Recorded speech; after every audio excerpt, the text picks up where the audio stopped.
our self-talk. What's your self-talk like? I think back to my self-talk and my self-image and my self-worth. I didn't think I was worthy of, living in Florida. Didn't think I was worthy of a happy, loving relationship. I didn't think I was worthy of making a lot of money. I didn't think I was worthy of a physical body that I could truly feel, pride in. And our self-image is tied to so many things.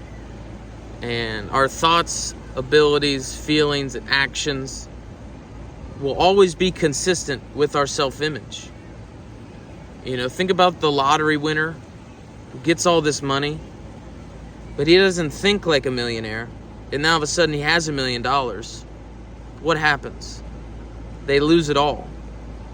Or someone who, you see this in relationships, the person who is afraid of commitment, who doesn't feel like they're worthy of this intimate connection, they'll unconsciously pull back, or they'll sabotage, and they'll mess up the whole relationship because they don't feel like they're worthy of it. Or, someone who's overweight, they start to lose some weight, and then they give up on the diet, they give up on the workout routine, and they go back to their same weight. And our thoughts, feelings, and abilities will always be consistent with our self-image. Now, what is the self-image? So, the self-image is a concept that all psychologists, all people in the psychology and psychiatric field, they've admitted they've at least, admitted that it's real. And the self-image is, we have two images. The image that others see, and then the image that we see. You often see beautiful women. They don't think they're beautiful. The self-image that other people see, beautiful. But the image they have of themselves is not. Okay, it could be some physical thing that they got teased at when they were younger. Or for me, it was I was never fat until I got fat. And then my self-image was, well, you're just a big guy. And it wasn't until I changed my self-image and the image I had of myself, changing what, I was willing to accept, and what was the expectation, what was the standard. Okay, we need to raise our standards. Okay, to change our life, to get out of this hole, to, make more money, have more fun, help more people. We have to change our self-image, because if we don't change our self-image, we might have a month where we do really well, but then we go down. Think of the self-image as a thermometer. And let's say you set your thermometer right here. Let's say this is 68 degrees. Okay? Everything in your life is going to be on that 68 degrees. But let's say you meet someone. It's going somewhere. You're getting a little bit too close, you think. Or, it's getting real. There's these questions of could this be the one? Okay, it starts creeping up. All of a sudden you're at 70, 75, 80. Okay, and if you are going at this height, what happens? Well, a thermometer, if it's set at 68, boom, you'll self-sabotage and get back to 68.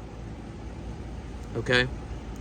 People that make a lot of money and then lose it all, same concept.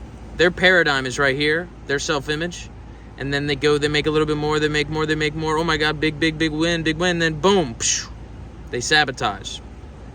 They overspend, they do dumb things with their money, and they're back down to here, where they belong, where they think they belong. And that's the part that is mind-boggling about the self-image, is if we can just change where we set the thermometer, all of a sudden, our thoughts, feelings, abilities, and circumstances all align with that self-image. Think of it in the other way. Think of an actual thermometer. Maybe your dad got upset if you left the door open, rightfully so. Okay, because that's costing him money. But let's say your thermometer is set at 68, and you leave the door open. Okay? Naturally, the temperature is going to go down here if it's cold outside. But the thermometer is set here, so it's going to kick. The engine's going to kick in. Bada boom, bada bing. And then it's going to bring that heat level. It's going to expend a lot of energy to get back up to here. Okay, so if we change our standard, if we change our self-image, all of a sudden we're setting a new standard for our life. And the world gets out of the way of a man or woman who knows exactly what he wants, who sets his standards at a level that he feels he is deserving of.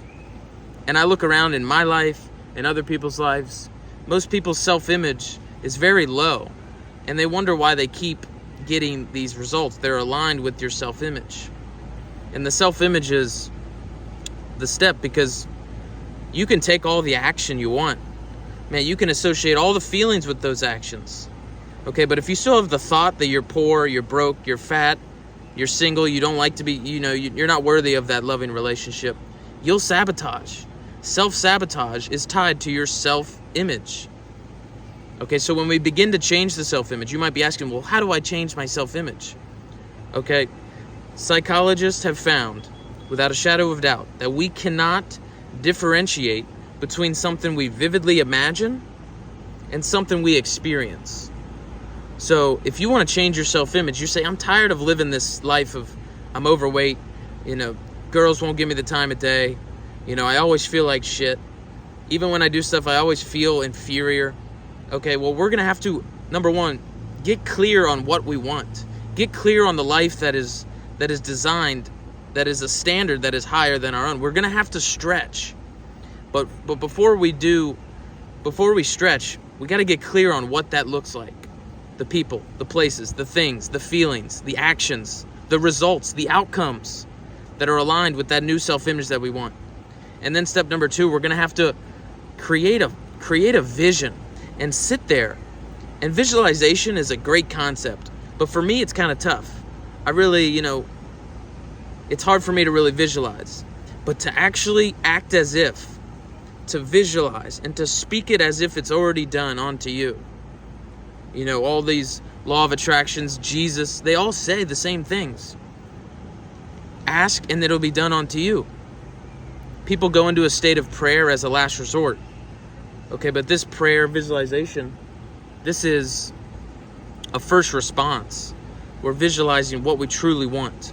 And if you can get in detail exactly what it will look like, the relationship, the feelings, the thoughts, the people around you, okay, the income, everything in so much detail, and then act as if you're already there, you cannot help but get it. And then step number 3 is we got to change our approach. Okay, if you do the same thing over and over and over, they say that's insanity. Okay, so we're going to know what we want. We're going to visualize it. We're going to create a power enough why we can bear any how. Most people, they get something in their head and they think about, well, how am I going to do it? No. Why? Why do you even want it? The why is going to push you through anyhow. Okay, the path will illuminate as you walk it. So we must begin to know where we're going to go and begin to walk.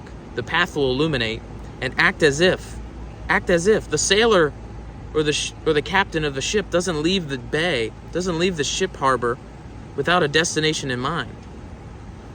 And an Einstein quote, a ship is always safe at shore. But that's not what it's built for. It's built to go travel. It's built to explore. Okay, explore a horizon. Explore a new possibility of a self-image, of a standard of life that you truly want. And as you walk the path, and as if you think, I'm deserving of this. Thank you. Thank you for bringing this to me. Because if you have the vision, you also have within you the power to create that vision, to bring that vision to fruition. Okay? But either way, I hope you guys take some action today and just kind of focus on your self-talk. What does your self-talk say about you? Okay? But either way, take care, carry on.